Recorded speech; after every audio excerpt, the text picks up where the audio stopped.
Hey guys, it's Astrid. I want to talk to you about a couple things today. The first is, obviously, I'm wearing a kit, and that means we're going to talk about some ancient clothing. This is a Norse kit from approximately the 10th century. We're going to be talking about Norse clothing from the 9th to 11th centuries today. I also wanted to talk about functionality and purpose when you are making clothing and costumes. So, when I say functionality, what I mean is every piece of clothing in your kit has a purpose. This is especially important when you're talking about historical clothing, especially lower to middle class, like working class people.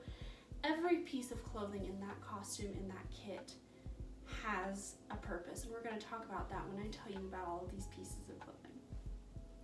I will link some sources. They are not all of the sources that I have used. I've been researching this for years, so I have not compiled a complete list. It is a very Googleable era. This is a very well-researched. Our research mostly comes from things like the Poetic Edda. I may talk about that in a different video. The Poetic and the Prose Edda, they're both very important. The Poetic Edda is a poem. It is one of the most important pieces of literature that we have when we talk about the Norse people. I also wanted to point out one thing. I'm not going to be calling them the Vikings. There is a reason for that. The word Viking is a profession. It is not a people. The people were the ancient Norse. Viking is a profession that some of the people did. Viking means pillaging, trading, what you think of when you think of the ancient Norse, what they did. Go to other lands and take all of their stuff, right? Take over. That was what Viking meant. So when we say the Vikings, what we're saying is actually profession, like the lawyers, the nurses, etc. So we don't call the entirety of the ancient Norse people the Vikings because they didn't all go Viking. So that's one thing. I will be calling them the ancient Norse because that's what they are. Most of our sources for clothing comes from grave finds, the Edda, various other historical texts, not just by the ancient Norse, but by other people, like the people that are now the Brits, the Germans, etc. There's some texts, I believe, from Iceland that also talk about the ancient Norse. That's where a lot of our clothing ideas come from, their culture, how they lived, what they did, their professions, their religion. There's a lot of religious aspects in the Edda. There's a lot of mythology in there. I may talk about that in a different video too. I want to make one on Norse culture, but we'll see. We're talking about clothing. A lot of our research comes from grave finds. Unfortunately, that area of the world, Sweden, Denmark, Norway, all of those places, aren't particularly good at preserving clothing, so it can be difficult to pick out the pieces of clothing and make them what they used to be. Like, for example, take this dress. We'll talk about this dress in a minute. There are pieces of dresses that look exactly like this or very similar to this, but there's not a full version of this. We don't know. Were they completely to the ground? Did they go to knee length? Were they shorter than that? We know that some of them had short sleeves. Did we have overdresses? We're in apron dresses. We'll talk about apron dresses in a second. With long sleeves? We don't know. We found coats, we found cloaks, etc. Did they wear them all the time? Did they only wear them in the winter? We don't know. There's a lot of things that we don't know that we can speculate at. Like, what would I do if I was living in that area of the world at that time? Stuff like that. So it's not an exact science. So what I do not reproduce grave finds. There are many people that do that. They are incredible. I can't do that. I can't sit down and completely reproduce something. That's not how my brain works. I like to think of, if I was a woman living in this era, how would I make my clothing? What would it look like? What colors would I use? We'll talk about colors at the end of the video. In this particular fashion, this fashion trend that we have over these few centuries, how would I make that clothing? So, that's how I make costumes. But whatever you do, go nuts. So, we're going to talk about this kit. This is 10th century kit. 9th to 10th century, there are differences between the 9th, 10th, and 11th centuries, which is called the Viking Age. There are differences. You can research those differences. Obviously, clothing is not static. It does not stay the same over 3 centuries. There are differences. This is the basic formula, if you will, for what their clothing looked like. So we're going to start from the base up. This is what I call an underdress. You're going to hear 2 words when you talk about Norse clothing. You're going to hear the word hangerrock and the word smocker. They are not ancient Norse words. They are not the words that people used to describe their clothing in the 9th to 11th centuries. They are words that modern historians use to talk about these clothes. So you can call this a smocker, you can call this a hangerrock. If you want to, I call them an underdress and an apron dress because that's closer to what I imagine they would have been called. I don't know. Hangerrock and smocker, basically that's what that means in a different language than English. I don't remember. I think it's Norwegian. I don't remember. Anyway, this is also called a T-tunic dress. A T-tunic is what it does on the tin. It is a tunic that is shaped like a T. The sleeves go straight out. The middle goes straight down. There is no curves. There is nothing. It is all straight seams. It is very easy to find a pattern online. The purpose of this, though, the purpose is to keep your sweat close to your body, the dirt off your skin, similar to a smock. We talk about smocks in a lot of different eras. For example, in the medieval times, they have something similar that is worn very close to the body that keeps the sweat close to your body and the dirt off your skin. In the Victorian times, we have shifts. Same idea. It's the same thing. This is a concept that has existed for thousands of years. This is nothing new. This one is orange for fun. We'll talk about colors later. This is called an apron dress or a hangerrock. There are several styles of apron dress. This one has straps in the back. I'll move my hair. That come around to the front. That is the most common style of apron dress. There are also apron dresses with short sleeves. I have not seen one with long sleeves. I have seen elbow length. Usually they cut off about here. I don't know how much evidence we really have for sleeve length because, again, kind of hard to preserve clothing. So the point of the apron dress is to keep your underdress clean and is also the most changeable and washable layer. I can take this off and wash it easily, right? There's significantly less fabric. I can just take it off and wash it. Okay, the straps come here and they are connected with these brooches. These are called turtle brooches. That is obviously not the word the ancient Norse used. We don't know what word the ancient Norse used. We just know they exist because the grave finds metal lasts longer than fabric. The majority of graves with women have these brooches in them, and some men. Beads are just jewelry. This is just a status symbol. It's kind of like necklaces, bracelets, rings for us.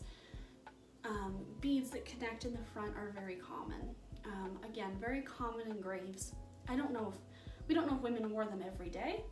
We assume they were a status symbol. The more beads, the more expensive the beads, etc., the higher your status. We don't know that for sure. Okay, belt.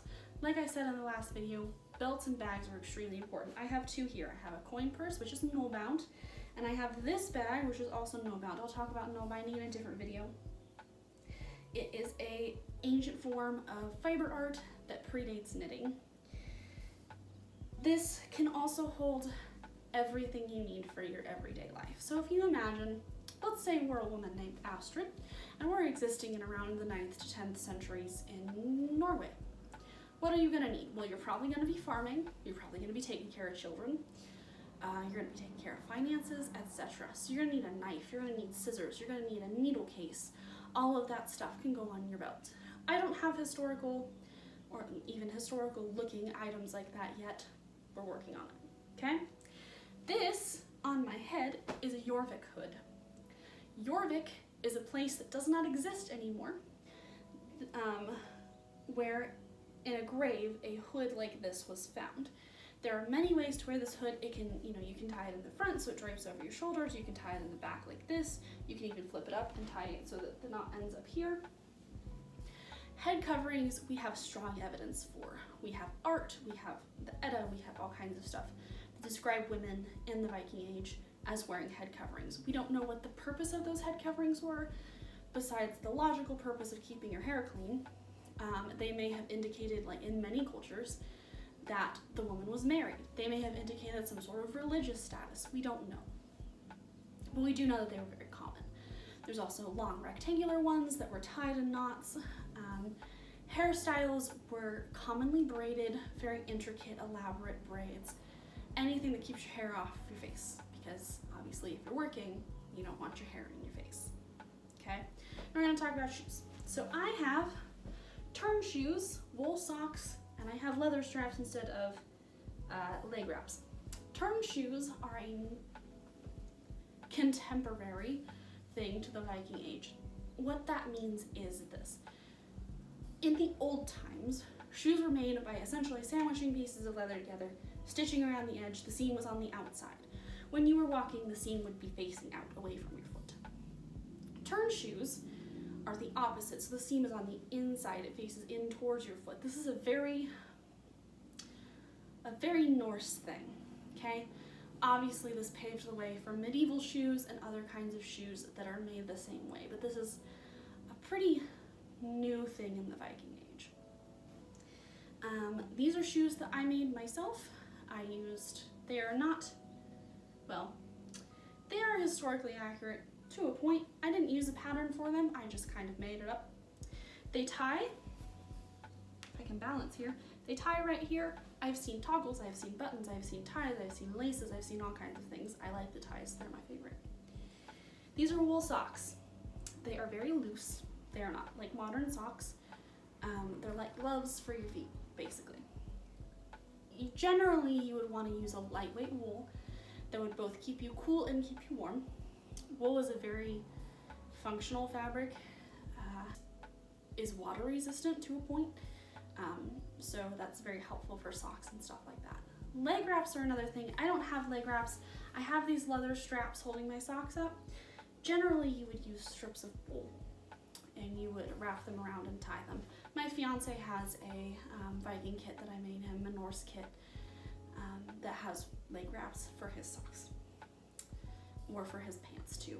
Leg wraps were used a little differently in men's clothing. We'll talk about men's clothing in a different video. So that's what goes on your feet. I wore these shoes. These are double-soled turn shoes that I made myself and sealed with olive oil. I wore these to the Renaissance Fair last year and I barely felt a thing. It was amazing. My feet weren't sore. Fabulous. I love wearing these shoes. They're my favorites, not to brag, but I think I did a good job. Okay, let's talk about jewelry. So we know that necklaces were a thing. Pendants were a thing. Generally, they could be symbols of the gods or goddesses. So like for women, Freya. For men, Thor. Those are the two most common that I've seen. There's also a symbol called a trollcore. I don't know if I'm saying that correctly. It is a round sort of thing. It is a rune that helps protect from trolls. Well, excuse me, it's not a rune, but it is a symbol that helps protect from trolls. Trolls are very important in Norse culture and mythology, if you've ever read Norse mythology. So those are some pendants that were used. We don't know, I mean, there could have been jewel pendants that we don't know about, things like that. They could have hung on the belt. They could have hung on, like, I have a little arrowhead. You know, it could have hung on the beads. We don't know completely about that. Rings, I don't know. I have seen some evidence for rings. I have not seen enough evidence to convince me that rings had a cultural significance. So for us, in the modern times, for example, I'm engaged. I'm not wearing my engagement ring for the sake of the video, but I'm engaged. I have a ring that symbolizes that I am going to marry this person. Some people say that the idea of engagement and wedding rings comes from this time period and this people. I have seen one source that says that that's true. I don't know if it's in the Edda. I don't think it is in the Edda. I have seen a source that says that giving rings to each other is a Norse tradition. I'm not gonna say that it is. I don't know. You know, sure, it could be. And maybe it is. Maybe it's not. I'm not gonna say for sure that it is. Bracelets, I have never seen evidence for. I have seen a few sources mention, and some grave finds mention armbands or like cuffs that go around your upper arm as a status symbol. Maybe. I don't know. We've found things that look like that in graves, but we don't know what they were used for, basically. Makeup. A lot of people, when they're doing historical costuming, do so much research into clothing and accessories, and they forget about your face.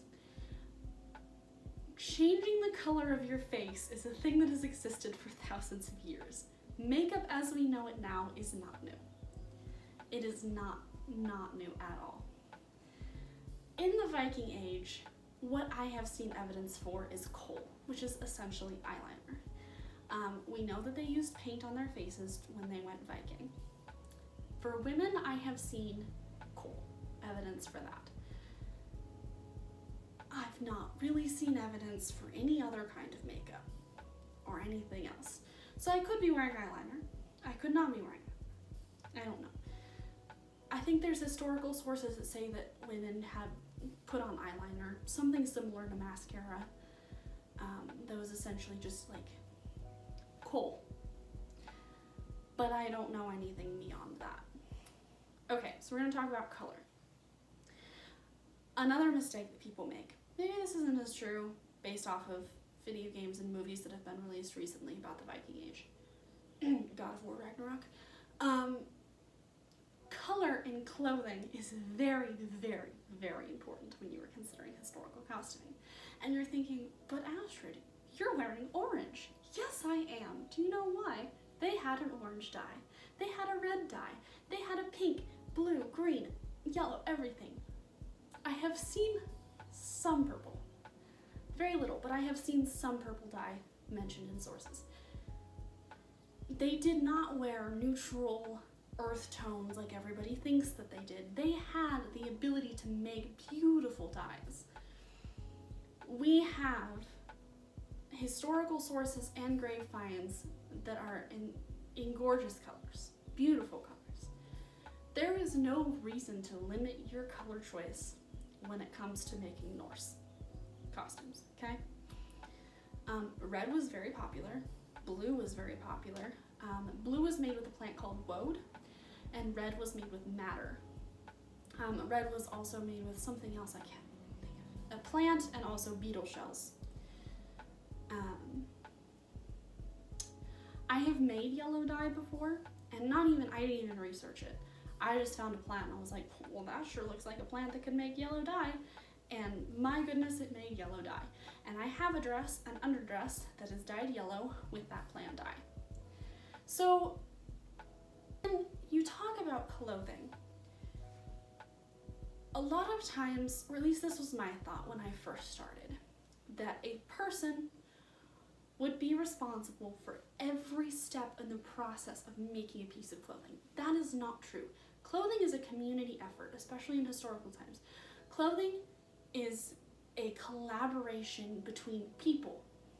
So you need someone, for example, we're gonna make a linen underdress, we're gonna make it red, okay? We need someone to grow the flax, harvest the flax, process the flax, weave the flax into linen. Now we have linen in a woven fabric. Now we need someone to make the dye, mordant the dye. If you don't know what that is, look up dye making process. We need someone to dye the fabric, make sure that it is washable. And then we need someone to cut out and sew together the pieces of clothing. That is a lot of people to make a single piece of clothing. It is not all one person making their entire wardrobe from scratch. Just like I don't make my own linen, I go to the store and I buy linen. Maybe I dye my own linen, maybe I don't. But it is not a single person's effort to make a piece of clothing. Clothing is a family, it takes a village to make a piece of clothing. This is especially true in historical times, when you actually had to make the fabric by hand. So we have evidence, we have strong evidence of people who grew the flax, made the flax into linen, dyed the linen, cut out and sewed the linen, made the clothing, sold the clothing, maybe you made your own clothing and didn't have to buy it, but you have to buy fabric, etc. Clothing is very important when collaborating in a society. So when we talk about, another thing I wanted to bring up, because I just think this is neat, we talk about mythology. There's something called the Norns. If you don't know what the Norns are, they are the three sisters. I don't remember all of their names. I know one of them is Skuld. Three sisters who weave the fabric of fate. Like I was just talking about fabric and weaving. They take the threads of fate and weave them together into a fabric. Just like, mythology is based off real life. We know that. Mythology is experiences that people have that they turn into stories. Weaving and making clothing is such an incredible core experience to a human being from the vast majority of ancient times that it became a thing in mythology. Weaving the fabric of fate is a thing in many cultures. The Norse had the Norns. Just a mythology tidbit for you. So, we've talked about functionality. We talked about why all of these pieces mean something. The purpose of all of these. We've talked about color. We've talked about fashion. We talked about jewelry, and a little bit of mythology. So, overall, I really appreciate the Norse clothing because it is comfortable, it is functional. I can do anything in this stuff. I can work, I can dance, I can, clean, whatever. I can do all of that in this. It's extremely comfortable. You can move in it. It's beautiful. It's really just, it is one of my favorites for that reason. But anyway, so there you go. That is your introduction to Norse clothing. So cotton is one of the main things that we make clothing out of today. Cotton did not exist in Norway, Denmark, and Sweden. Not a thing that I am aware of. If you know of it being a thing, please let me know. Linen and wool were the primary things. Linen because flax is easy to grow, and wool because sheep are easy to grow. Silk was also a thing. They traded silk from the east. It was imported. It was kind of a status symbol sort of thing. Silk ribbons, silk garments, stuff like that. Silk as a dress was not really a thing. Silk as trim or belts or hair pieces or something like that was definitely a thing. Some other things that are specific to the Viking Age, tablet weaving is not specific to the Viking Age, but is extremely common. I do not know how to tablet weave. I would love to learn how to tablet weave, but it is very complicated and requires a lot of thought and effort. Knoll binding, which is spelled N-A-L, binding, needle binding, is like I said, a fiber art that predates knitting, which is their primary thing. Knitting eventually came around, but that was much later. So for the majority of those 3 centuries, knoll binding was the thing. And there's something else called spraying or sprong. Sprong is a weaving technique that they use to make hairnets. Very specific. Sprong is still used in some parts of the world to make hairnets. I don't know what else it is used for. I think they use it for garments, but primarily in the Viking Age, it was used for hairnets. It was also used mostly in the Iron Age for hairnets, but things continue, right? So those are some interesting things if you want to look them up. This apron dress is the first apron dress I ever made, and this is the most recent underdress that I've made. I found this fabric on sale at Hobby Lobby. It is linen cotton blend, and I love it. So anyway, I think that's it for today. Thank you guys for looking at my beautiful clothing, and yeah, I'm not gonna take this off for like 2 hours because I love it and it takes forever to put on. All right, bye guys.